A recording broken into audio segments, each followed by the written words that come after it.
from the next United States Senator for the state of North Carolina,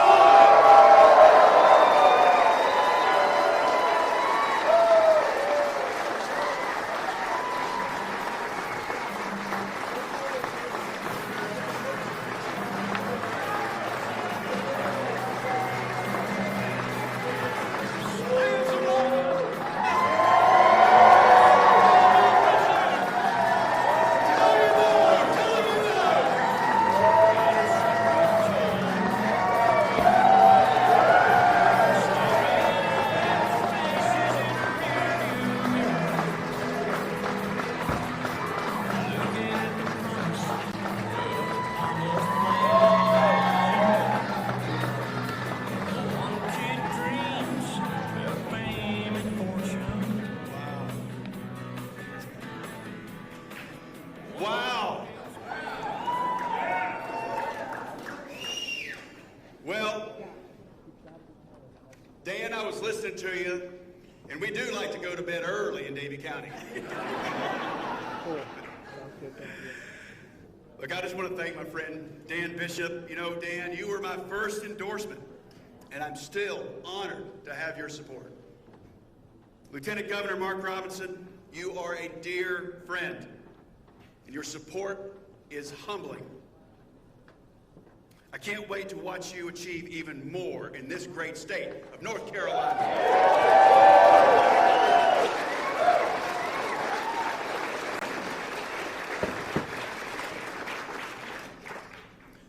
Well, the psalmist tells us, "Give thanks to the Lord, for he is good. His steadfast love endures forever." And North Carolina, we certainly do give him thanks tonight.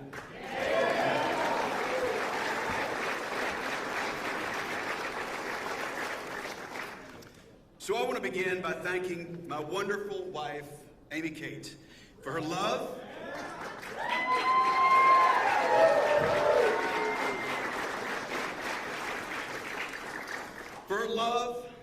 for her encouragement, and for her road miles, for her hard work, and for giving us and blessing us 3 fantastic kids, Joshua, Catherine, and Macy.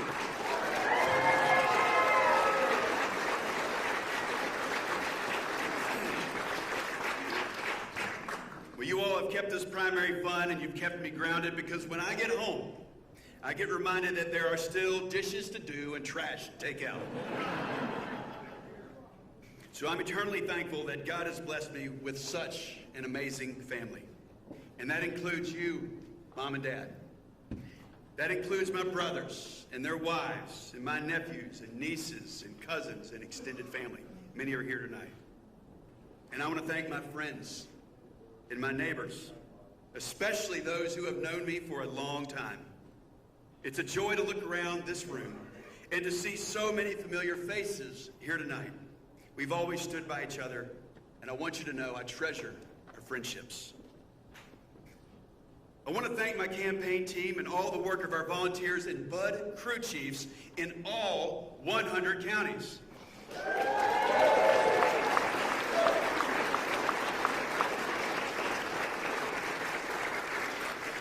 Because without your hard work, we would not be here tonight.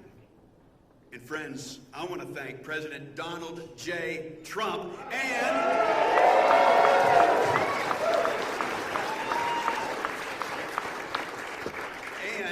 his entire family, including Laura Trump, who is a native North Carolinian with a powerful voice of her own.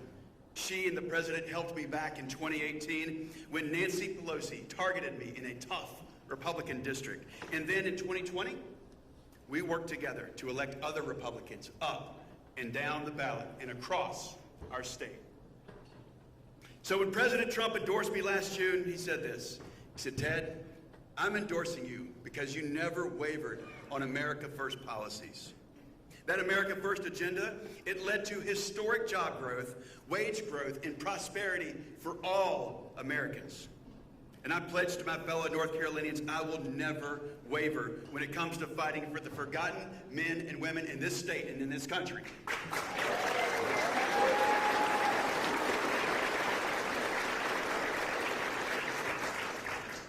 You've often heard me say that primaries are awkward moments. And yes, friends, they really are. Because you have to run against people that you might have supported in another setting, in another day, in another race. But I want to take a moment, I want to recognize those men and women right now. Governor Pat McCrory, I thank you for your service to our state as governor and for your time as mayor of Charlotte. You made Charlotte better and you made North Carolina better. So thank you. Congressman Mark Walker, please, give him a hand.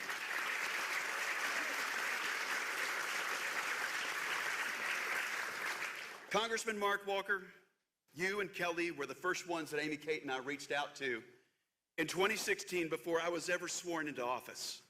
The four of us had dinner not too far from here, and so I want to thank you for your early help. Your loyal supporters will be critical to helping us take back the U.S. Senate, and I want to humbly ask for their prayers, for their support, and for their vote this fall. To Marjorie Eastman, I thank you and your husband for your service to our country. Your commitment to citizen service, it is a model for us all. You know, there were 14 Republican ballots that put their name forward in this primary, and I'm absolutely honored to be the Republican nominee.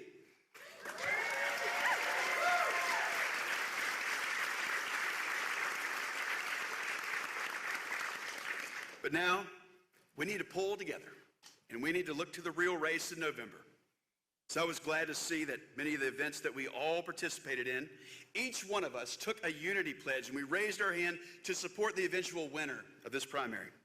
And that sends a clear message to the Democrats that this party is united and is poised to take back the Senate and to save this country.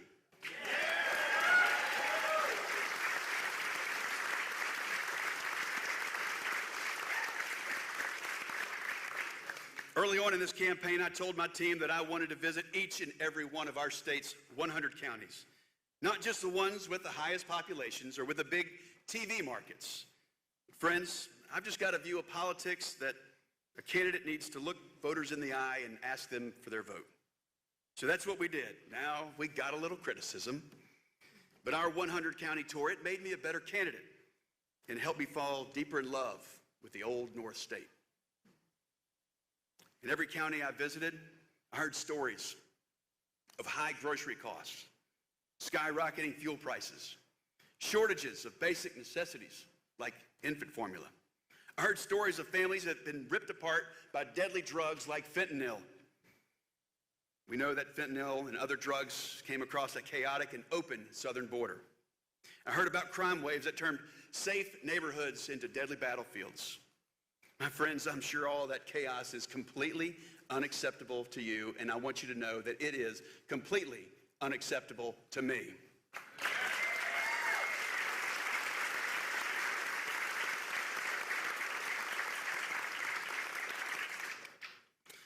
My opponent, Sherry Beasley, she doesn't seem to have any problem with Joe Biden's agenda. So let's be clear. Sherry Beasley is the most radical liberal candidate to ever run for U.S. Senate here in North Carolina. So if we send her to Washington, she would enable every element of Joe Biden's agenda. And if we think it's bad now, it's only going to get worse with Sherry Beasley in the U.S. Senate. Now, $5,200 may not sound like a lot of money to Chuck Schumer. It may not sound like a lot of money to Joe Biden or to Sherry Beasley. But that's a lot of money to most folks here in North Carolina. And $5,200 is how much extra the working families in our state have to pay this year to the Biden-Beasley inflation. And that's what voters are going to be thinking about when they go to vote in November. Voters here in North Carolina, they're going to be thinking about the chaos at our southern border. And some folks will say, well, you're not a border state, so why do you even care? Friends, sheriffs, law enforcement from all across this great state have told me that every single county here in North Carolina is a border county because of the Biden-Beasley lawless open border agenda. Yeah.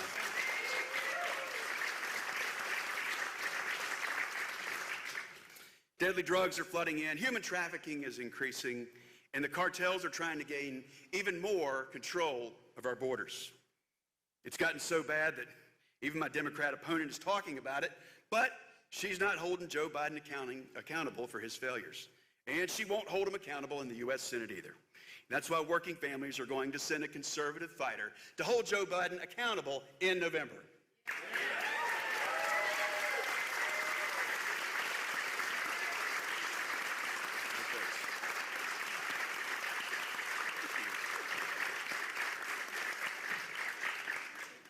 Well, we got an amazing crowd here tonight, and I bet some of you all drove from a pretty long ways. This is a big state, isn't it? Anybody fill up their gas tanks today or this week? Oh, I hear you. So let's talk about gas prices.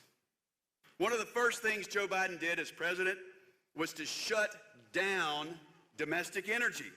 And now we pay some of the highest fuel prices in history. Because of the Biden-Beasley agenda, farmers are facing skyrocketing input prices, and that raises prices for everyone trying to put food on the dining room table. Ladies and gentlemen, under Joe Biden, America is woke and broke.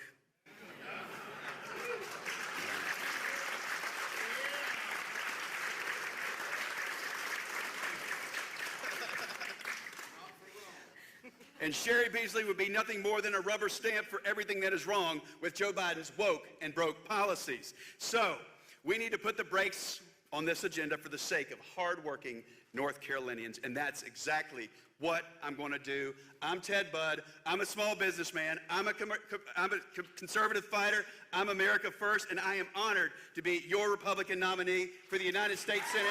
God bless you.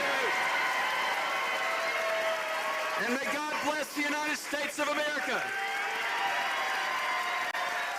Thank you all.